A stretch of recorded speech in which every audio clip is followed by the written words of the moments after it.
What's up, everyone? It's Infamous Beats. You know I'm vibing.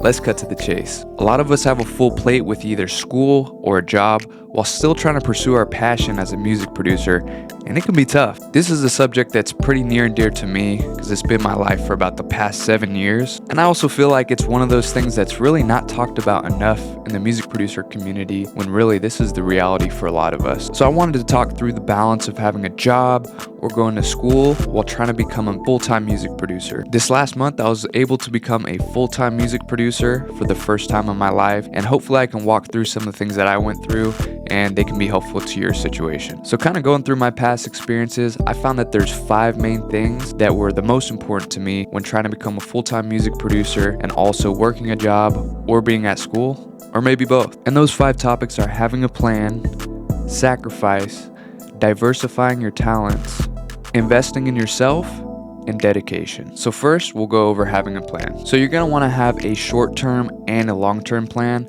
and we'll go over short-term plans first. So you're gonna wanna get organized because you're gonna be busy. You have a full-time job, part-time job, maybe you're going to school, and you're also gonna wanna balance all your music production ventures. So you're gonna wanna figure out what output you wanna get out every single week as far as your music production, and then start scheduling that into each day. So let's say I sit down and say, okay, for my music production side of things, I want to get out 3 beats every week. I want to get a YouTube video for each of those beats out every week. And I want to spend 2 to 3 hours getting my mixing and mastering skills up to par. From here, I'd recommend you sit down, create a calendar of each day of the week, figure out how much of that time is taken by your job and how many hours you have left each day to spend on music production. So let's say after your job, you have about 5 to 6 hours left in the day to spend on music production. It's up to you how hard you want to go, but just know the more that you put in, the more you're going to get out. So let's say I use 4 out of those 6 hours remaining in each weekday towards beats. Once doing that 5 days a week, that's already 20 hours. And if you add in some time on the weekends, let's say you'll do a little bit more and do 6 hours each day of the weekend. That's an additional 12 hours. So now you're looking at putting in 32 hours on beats over the course of the week. Then you want to figure out how to schedule your tasks that you want to accomplish within those open hours. So let's say on average it takes you 1 hour to complete a beat. And let's say you decide to make a beat Monday, Tuesday, and Wednesday to meet your goal of 3 beats a week. So now you schedule that into your calendar, and now you have 3 hours remaining to work on beats or music production for Monday, Tuesday, and Wednesday. And that's just a small example of how you can start to organize your days, but it's important to stay organized and keep yourself accountable to make sure you're putting out what you want to. And just remember, if this is something you really want to do, you're only gonna get back what you put in. If you're putting in 20 hours a week, that's essentially a part-time job. You're not expecting to be making a living from working a part-time job anywhere else.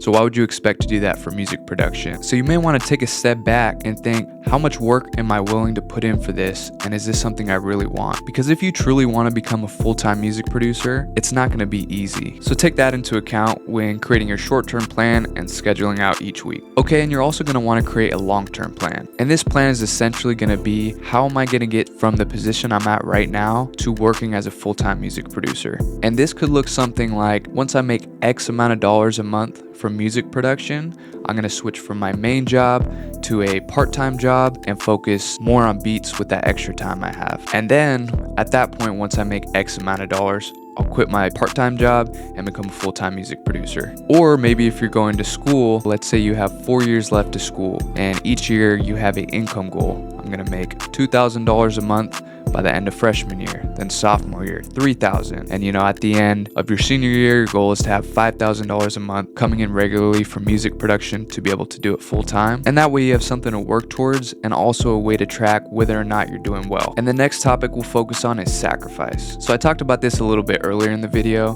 but if you do want to become a full-time music producer, I'm not going to sugarcoat it. It's not easy. It's not a walk in the park.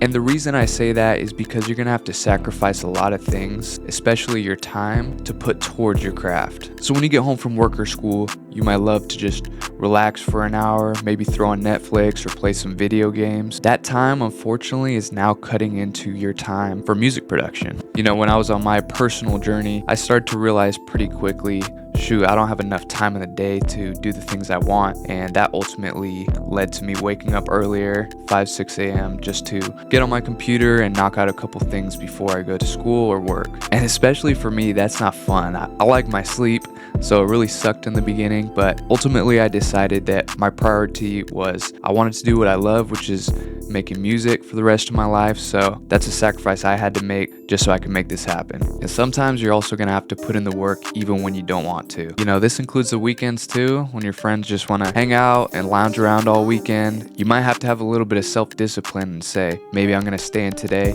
and work on my craft. Now, by no means am I telling you to cut off your personal life. I think that's extremely important, and also you don't want to get burnt out because that doesn't help you at all. But you are going to need to learn how to balance your friendships, your personal life, while also achieving your goals. And that all ties back into making a plan. Figure out what your priorities are, create a plan, and stick to it. Okay, and for the third topic, we're gonna go over diversifying your talents. You might have heard the term, you don't wanna put all your eggs in one basket, and essentially that's what we're talking about here. If you're only focusing on creating beats, putting them on YouTube, and hoping that drives people to your beat store to make sales, you're potentially missing out on so much more revenue that you could be making. And in music production, there are so many different ways you can go. You can make beats, sample packs, start mixing and mastering artists' songs, put out your own beats on streaming platforms, teach other people how to make beats for a fee, collaborate with producers for splits, and this will help you diversify your income streams and give you more opportunities to make money. You might find that you're not selling a lot of beats, but as soon as you started making sample packs, your sales went way up. And boom, you found one of your strong suits is sample packs. You start focusing on that more to make more money. Just remember, as a music producer, there are so many things you can do. Don't be stuck inside the box of, I have to make beats. You can create content, make your own music, whatever you want to do.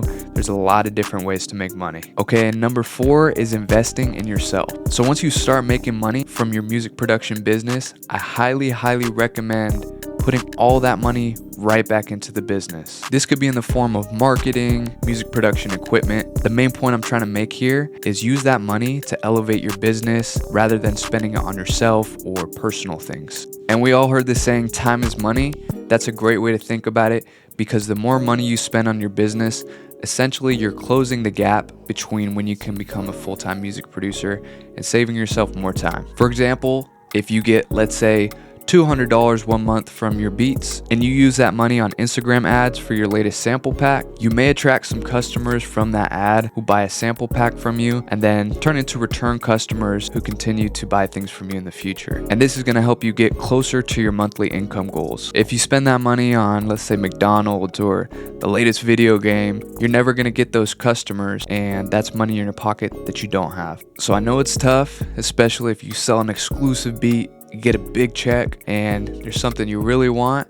You're just gonna have to have some self-discipline, and I know it's hard. This one took me like 3 or 4 years myself to really lock in, but you're gonna wanna spend that money on investing in yourself and your business. Okay, and the last one is dedication. This might be the corny one, but it is really important. If you want this, you're gonna have to work hard and for a long time to make it happen. There's always the chance you blow up overnight, but for most of us, that's not the case. So before you start your journey, ask yourself if this is something you really want and you're willing to be dedicated and make those sacrifices. And if that's not what you want, that might be okay. You might be cool with keeping this as a hobby rather than a job. But if you do decide this is something you want, it's time to lock in. The way I've always looked at it, it's not really work to me. I enjoy doing this. It's a hobby for myself, so I'd be doing this anyway. So when I sit down and make a beat or make a sample pack, it doesn't really feel like work to me. And if that's the case for you too, it's probably a good sign that maybe this is something that you want to do for the rest of your life. And what I've found is along my journey, there's going to be times where it's harder than others and you're going to want to feel like giving up. But just know that's truly the only way you can fail. Really, at the end of the day, it's asking yourself through these hard times, am I going to keep going or am I going to give in? Also, if you're young and don't have a lot of responsibilities, this is the best time to pursue a passion. And if you are older and have a little bit more responsibilities, don't get discouraged either, because you can still do it. You just might have to put in a little bit more work than the younger folks. But I'm telling you, it's 100% possible for anyone. I really believe that. So guys, it's time to lock in. Anyways, that's pretty much all I got. Appreciate you guys for listening. I thought this would be more of just a genuine talk about some things that I've been through and I know have helped me in my journey. So hopefully it can help you in yours. And definitely let me know in the comments if this was helpful to your situation. fun. I love seeing stuff like that and connecting with you guys, so let me know in the comments. Also, if you do want to check out my merch, Vibin' Apparel, I'll drop that link in the description. You can check that out. Also, if you're looking for free loops for your beats, check out producernook.com. I upload loops there daily and also sample packs weekly, so check that out. And it's been real, guys. It's Infamous Beats. Stay vibing.